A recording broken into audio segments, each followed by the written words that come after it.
আমার দয়াল চান বিদায় নিচ্ছে 5 বছর। আমার জন্মদাতা বাবা হযরত জালাল নাগটা ঢাকা তোহার মেঘলা আমার বাড়ি। আমাদের নামে মিথ্যা কলঙ্ক দিয়েছে। আমরা নাকি ওখানে মাদক ব্যবসা করি, আমরা নাকি সিদ্ধি খাই, গাঁজা খাই, অনেক কিছু। আমার জীবনে আমি একটা বিড়িও খাই না। সেপ্টেম্বরের 13 তারিখ রোজ শুক্রবার দিন হযরত শাহ হাসিবি ফচি পাগলার মাজার শরীফে ভাঙচুর করেছে, জ্বালাও পোড়াও করেছে। 3টা সিন্দুক ছিল। আপনারা ইতিমধ্যে আমি অনেক মিডিয়ায় আন্দোলন করেছি বা অনেকে দেখেছেন। হযরত শাহ হাসিবি মাজার নিয়ে গাজীপুর জেলায় আমি অনেক আন্দোলন করেছি।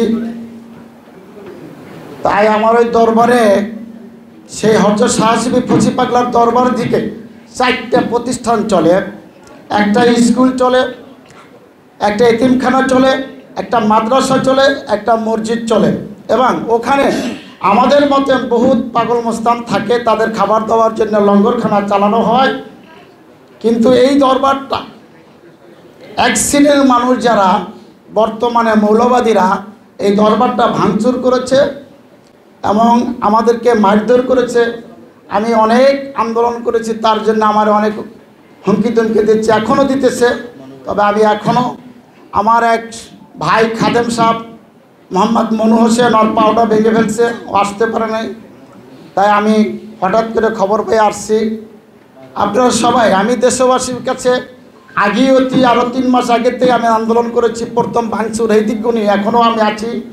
তা আপনাদের কাছে আমার একটাই কর্তব্য, সবাই মিলে আমার হযরত শাহ হাসিবি ফজলুদ্দিন দরবার শরীফ যাতে সূক্ষ্মভাবে আবার মেরামত করে দেওয়া হয়, এটা আমি আমার সরকারের কাছে, বিভিন্ন প্রশাসনের বাইরের কাছে আমি জানাইছি এবং স্মারকলিপিও আমি দিয়েছি।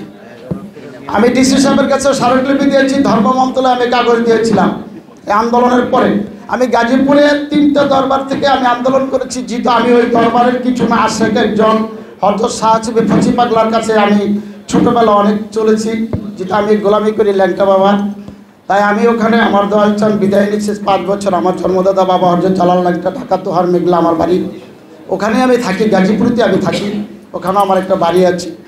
ওই বাবা ফচিচান্দের মাজারে 30 বছরের উপরে আমি থাকি।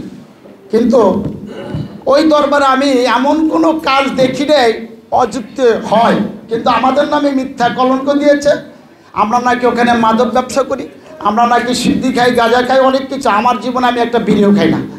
কিন্তু আমাকেও অনেক মারা ধরাও হুমকিও দিয়েছে। কিন্তু আমরা বলছি, যদি আমার দরবারের সীমানার ভিতরে কোনো ব্যক্তি সিদ্ধি গাঁজা খাইয়ে থাকে, আপনি তাদেরকে ধরেন, তাদের বিচার করেন। কিন্তু তারা কোনো কিছু না।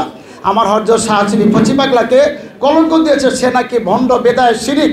ওই শ্রেণীর মানুষ, ওখানে বহুত পদের লোক আছে, তারা বলেছে বিভিন্ন ভাষায় ব্যবহার করে তার রজারটা ভাঙচুর করেছে।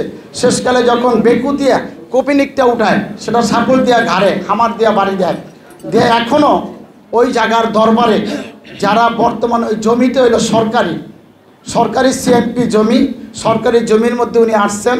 কিন্তু ওই দরবারে আশেপাশে তারা আত্মীয় পরিচয় দিয়ে খায় এবং ওই আত্মীয়রাই জড়িত আছে কিছু মানুষ। আমরা সিসি ক্যামেরায় দেখেছি, ফোটাচ্ছে দেখেছি।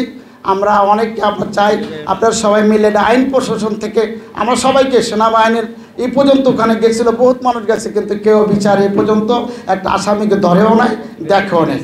আমরা থানায় স্মারকলিপি পর্যন্ত দিয়েছি, কিন্তু সেটাও আমাদের কোনো কিছু আসে নাই। তাই যখন না আসছে, আমরা রেজাল্ট পাই নাই বিধায় আবারও আমরা আজকে এখানে আমার ভাই বোনাদাররা ডাকেছে, আমি আসছি নতুন, কিন্তু বুঝে না। তা আমি আপনাদের কাছে, মিডিয়ার ভাইদেরকে সবার কাছে জানাই যে আপনারা সবাই সূক্ষ্মভাবে আমার হযরত শাহ হাসিবি ফচি পাগলা রহমতুল্লাহ মাজারটা আপনারা তুলে ধরবেন, দেশবাসীকে জানাবেন, দেখাবেন যে এই দেশের কিছু মৌলবাদী, আমরা ইসলাম মানে শান্তির বাণী, আমরা শান্তি, আমরা অশান্তি চাই না। আমরা মানুষকে আঘাত করি না, কিন্তু আমাকে আঘাত করে যায়। আমরা আঘাত খাই, মার খাই, দৌড় খাই, তারপরে আমরা সহ্য করে থাকি। কিন্তু আমরা চাই আমাদের দেশে আর যেন কোনো দিন কোনো দরবার ভাঙচুর না হয়, কোনো কিছু নয়। এই কামনা করে আমি আমার বক্তব্য শেষ করছি। আসসালামু আলাইকুম।